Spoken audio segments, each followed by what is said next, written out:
ලෝකෙ මිනිස්සු 84ක් 85ක් විතර කිනම් හෝ ආගමක් අදහන.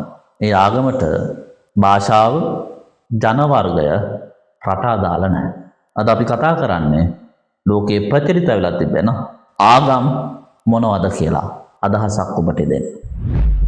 ලෝකේ ජීවත් වන මිනිස්සුන්ගෙන් 131ක් විතර බිලියන 2.5 හෝ ඊට අධික ජන සංඛ්‍යාවක් අදහන ආගම තමයි ක්‍රිස්තියානි. දැනට ලෝකේ වැඩිම ජනගහනය අදහන ආගම ක්‍රිස්තියානි.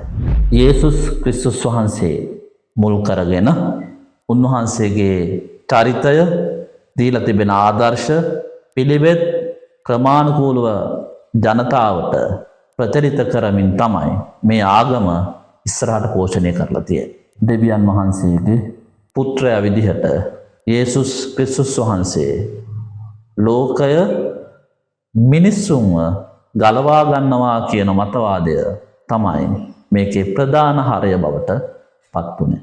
ඔර්තොඩොක්ස්, කතෝලික, රෙපරමාදු කියන ප්‍රධාන නිකායන් 3ක් ඔස්සේ තමයි මේ ක්‍රිස්තියානි ආගම ව්‍යාප්ත වෙලා යන්නේ. ලෝකයේ ශීඝ්‍රයෙන්ම ව්‍යාප්ත වෙන ආගම මොකක්ද කියලා ඇහුවොත් දෙන්න තියෙන සරලම පිළිතුර තමයි ඉස්ලාම් ආගම කියලා.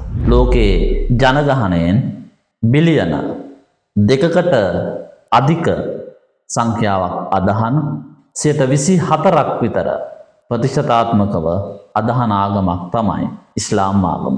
සුන්නි සහ ශ්‍රියා කියන ප්‍රධාන නිකායන් දෙකක් ඔස්සේ තමයි මේ ඉස්ලාම් ආගම වර්ධනය වෙන්නේ.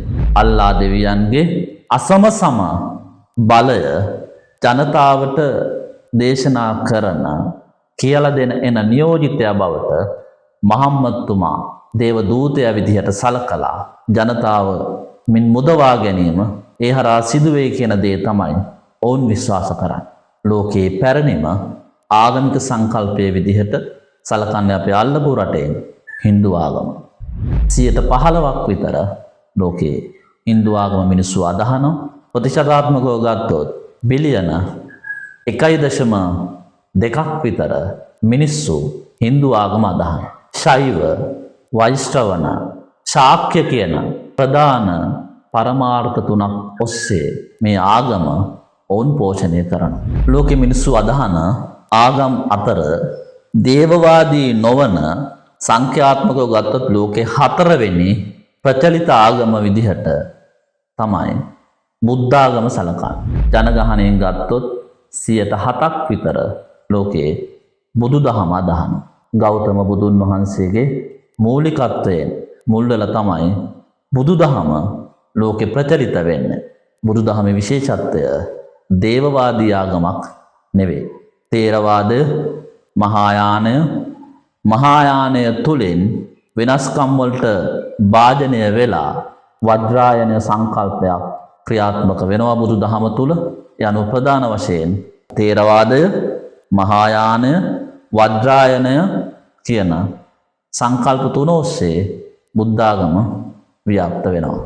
විශේෂයෙන්ම ආසියා කලාපය මුල් වෙලා තමයි බුදුදහම ගොඩාක් ලෝකේ ප්‍රචලිත වෙලා තිබෙන්නේ. ලෝකයේ 5වෙනියට මිනිසුන් අදහන ආගම විදිහට චීනයේ සාම්ප්‍රදායික ආගම් මිලියන 400ක් විතර මේ චීනයේ සම්ප්‍රදායික ආගම් අදහනවා.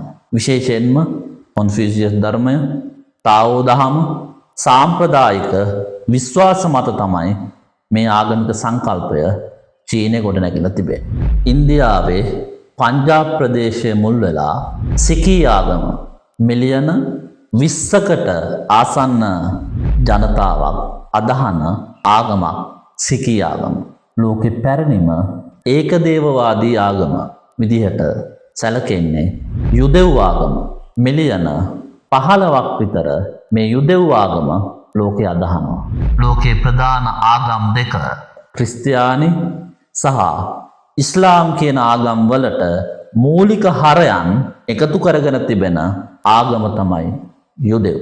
යුදෙව් ආගමින් තමයි ඔවුන් ප්‍රධාන ආගමික සංකල්ප දෙක පෝෂණය කරන්න සාධක ටික ගොඩනගලා තිබේ.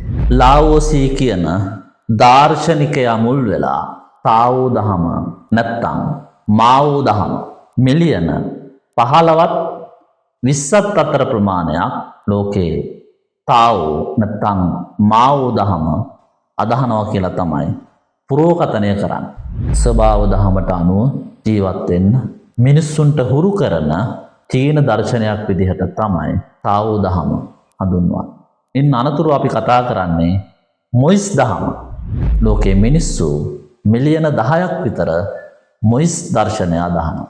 කොරියානු අර්ධද්වීපයට ආවේනික ආගමික සංකල්පයක්. සාම්ප්‍රදායික ඇදහිලි ක්‍රමයක්. ස්වභාව ධර්මයේ තිබෙන බලය පුද්ගල ජීවිතයට ආදේශ කරගන්නේ කොහොමද කියන හරය මත තමයි මොයිසි දහම ප්‍රචලිත වෙන්නේ. අවසාන වශයෙන් අපි කතා කරනවා 10 වෙනියට ලෝකයේ වැඩිම මිනිස්සු අදහන ආගම ගැන. කචෝදාය. මිලියන 4ක් විතර මේ දර්ශනය ලෝකයේ අදහනවා. 1926 වියට්නාමෙන් තමයි මේ දර්ශනය ලෝකෙ ප්‍රචලිත වෙන්නේ.